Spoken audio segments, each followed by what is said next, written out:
ustedes se podrán imaginar por qué, ¿no? Muchísimos efectos adversos.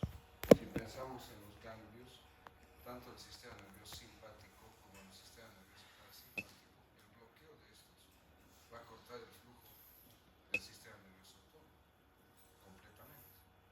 Y eso va a llevar entonces una serie de efectos adversos que ha hecho de que la mayor parte de los fármacos que corresponden a este grupo se han tornado ya de cierta manera obsoletos. Sí, importantes desde el punto de vista académico, obviamente. Y vamos a verlos porque es importante conocerlos, ¿no es cierto? Entonces, como siempre, yo les he dicho, siempre trabajo en base a objetivos de aprendizaje, que considero importantísimo. Y vamos a ver en este esquema, ¿se acuerdan? La disposición de los ganglios del sistema nervioso autónomo, siendo que en el simpático tres cadenas, ¿no es cierto? Dos paraventriculares, una preventricular.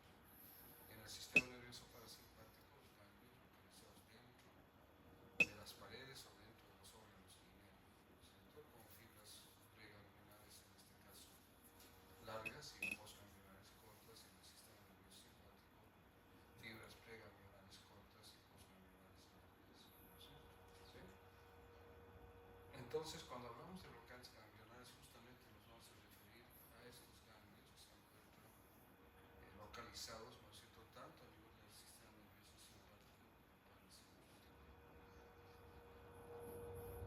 Bien. Entonces, ¿cómo los definimos? Los bloqueantes ganglionares son sustancias que bloquean la acción de la acetilcolina, que es el neurotransmisor del sistema nervioso autónomo, ¿no es cierto?, fundamentalmente a nivel preganglionar para ambos. Y de los agonistas similares en los receptores nicotínicos de los ganglios autónomos, tanto simpáticos como parasimpáticos, pero sin afectar al sistema nervioso central. Cuando hablamos del sistema nervioso autónomo, estamos hablando del sistema nervioso que está por fuera del sistema nervioso central en la mayor parte de los casos, ¿no es cierto? Debido a su falta de selectividad y por bloquear todo el flujo autónomo, como les decía hace un rato, producen una amplia variedad de efectos adversos, desagradables, indeseables, que limitan su uso clínico. ¿Cómo actúan? ¿No es cierto? Inhiben la transmisión nerviosa en los receptores nicotínicos simpáticos y parasimpáticos, es decir, en los receptores NN. Los vamos a diferenciar de los bloqueantes neuromusculares. Aquí estamos hablando exclusivamente de los bloqueantes ganglionares, NN. ¿Ya? Entonces, compiten con el neurotransmisor, que es la acetilcolina, por estos receptores N en los sitios de unión de los receptores, bloqueándolos a estos. No puede entonces, por lo tanto, el neurotransmisor, que es la acetilcolina, unirse a sus receptores, porque están siendo ocupados por estas sustancias, ¿no?, por los bloqueantes ganglionares. No se transmite ningún impulso a la siguiente fibra nerviosa o órgano receptor, y por lo tanto afectan la neurotransmisión tanto al sistema nervioso simpático como parasimpático, como ya dijimos. El bloqueo de la transmisión ganglionar puede producirse por distintos mecanismos. Uno, por interferencia en la liberación de la acetilcolina. Dos, por interferencia con la acción postsináptica de la acetilcolina. Por antagonismo de los receptores nicotínicos y por despolarización continuada, como vamos a ir viendo en el transcurso de la clase. Bien, este es el esquema, ¿no es cierto? Entonces, fíjense que en este esquema es muy didáctico. Estamos viendo por un lado el bulbo raquídeo, por otro lado la médula espinal, el sistema nervioso parasimpático bloqueado, ¿no?, por la musculatura, y el sistema nervioso simpático también bloqueado. Y por lo tanto, la transmisión nerviosa en ambos sistemas está bloqueada, no pasa. ¿Está clarito eso, no es cierto? Bien, los otros mecanismos que hemos visto es de que pueden actuar también a nivel postsináptico, ¿no es cierto?, como estamos viendo en la espinal. Y como estamos viendo en el otro esquemita de abajo también, en la terminación preganglionar simpática también, en la transmisión del impulso nervioso. Bien, ¿cuáles son los efectos del bloqueo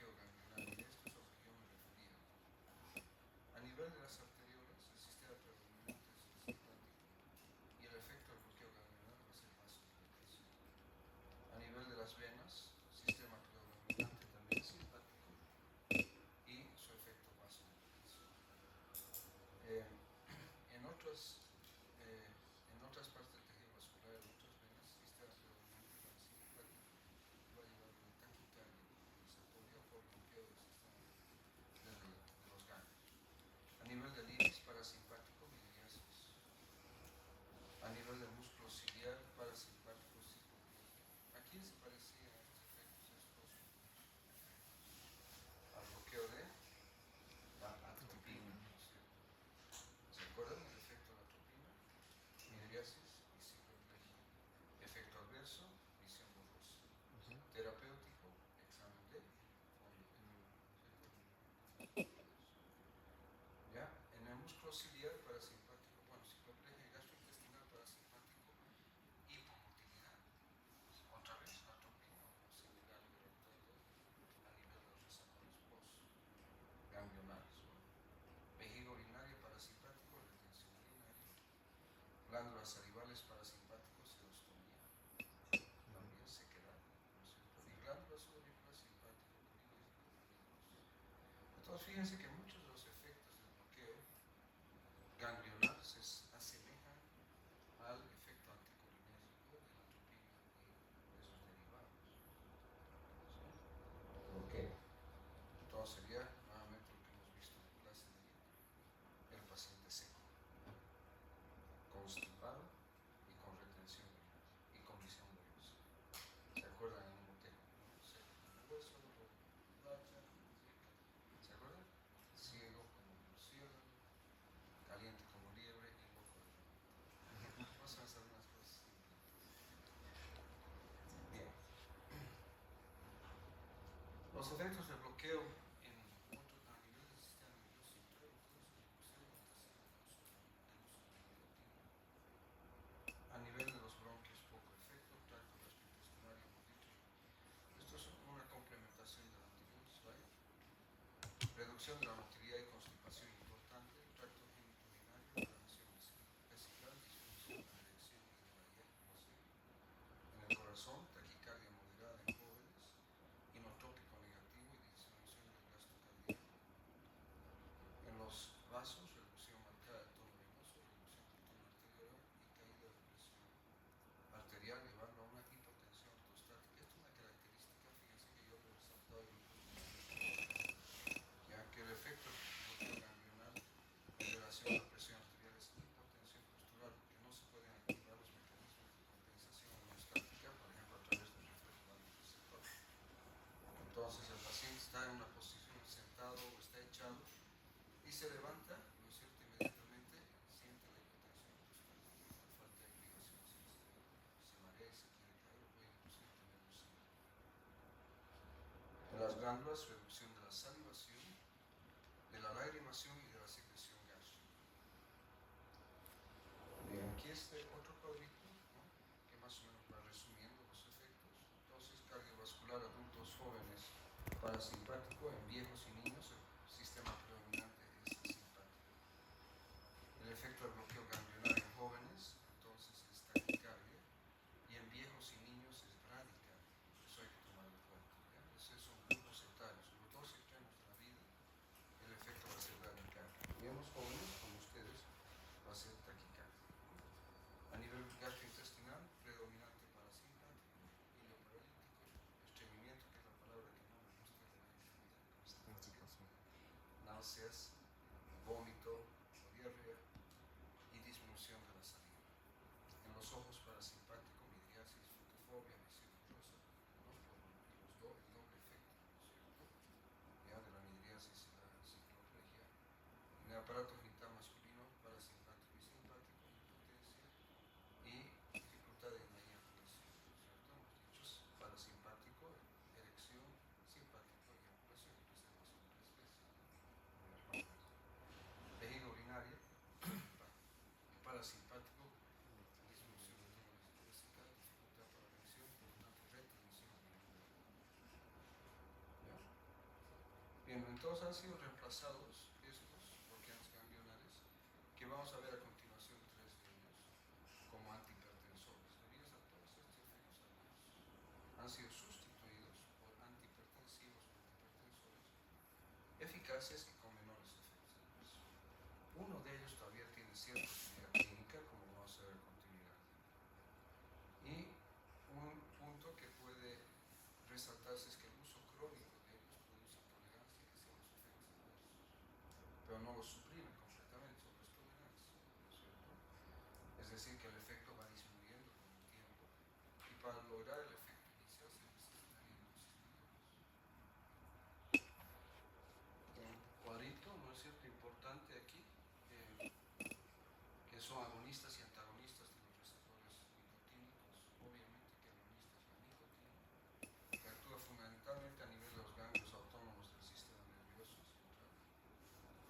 reacción, estimulación y después bloqueo. La lobelina, ganglios autónomos y terminaciones nerviosas sensitivas, en este caso produce estimulación. La epibatidina, en los ganglios autónomos del sistema nervioso central, produce estimulación.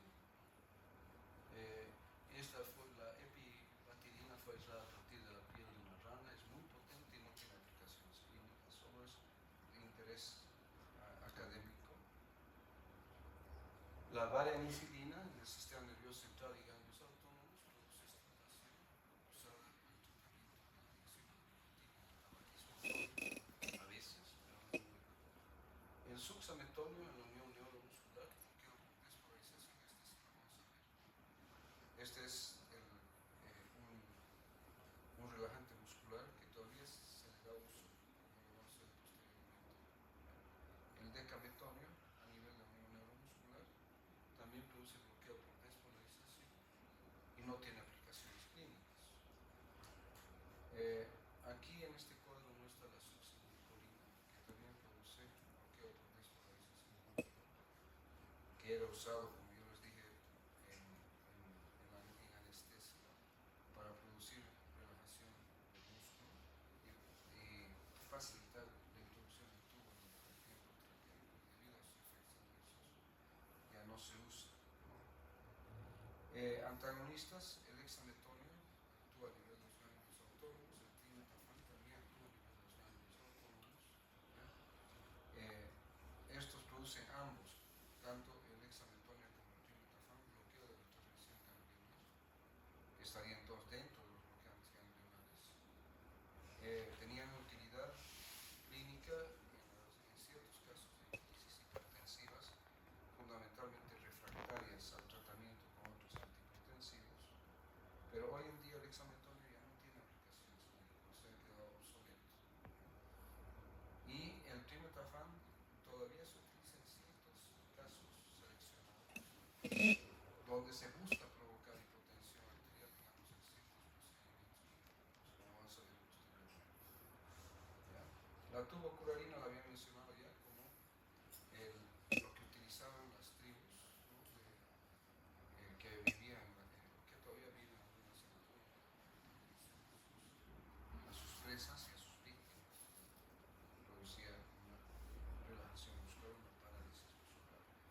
Y actualmente los nuevos, el vancuronio, el atecurio, el mecononio, que son bloqueantes neuromusculares nuevos y que se utilizan actualmente en anestesia. Entonces vamos a verlos esos después. Bien, ¿cómo se clasifican los bloqueantes ganglionares? Los derivados del amonio cuaternario, donde tenemos tres, el hexametonio, la mecanilamina y el fentonilo. Prácticamente estos ya han quedado obsoletos. Prácticamente, vamos a ver después. Derivados del sulfonio cuaternario, el trimetafán y el tetraetilamonio, conocido como T. De estos solamente lo vamos a mencionar como de cierta utilidad clínica actualmente el trimetafán. La mecanilamina es un antagonista no selectivo de los receptores de nicotina del sistema nervioso autónomo, específicamente en los ganglios simpáticos y hemosimpáticos. Actúa bloqueando los receptores nicotínicos de acetilcolina en los ganglios simpáticos. Esto reduce la transmisión nerviosa de tipo simpático, esencialmente lleva a una caída, una baja de la presión arterial, reduce el ritmo cardíaco y causa vasodilatación. ¿Ya? Es un antagonista nicotínico, entonces, utilizado principalmente para tratar la hipertensión moderada, grave y maligna, pero que hoy en día como han visto en los cuadros, ya no tiene utilidad, ¿sí? Por los efectos adversos. Aunque su uso clínico, por lo tanto, ha disminuido, se emplea en investigación para el abandono del tabaquismo y se estudia para trastornos del sistema nervioso central, depresión y trastorno o déficit de atención. Entonces, hoy ya no se utiliza a la mecanilamina como antihipertensivo.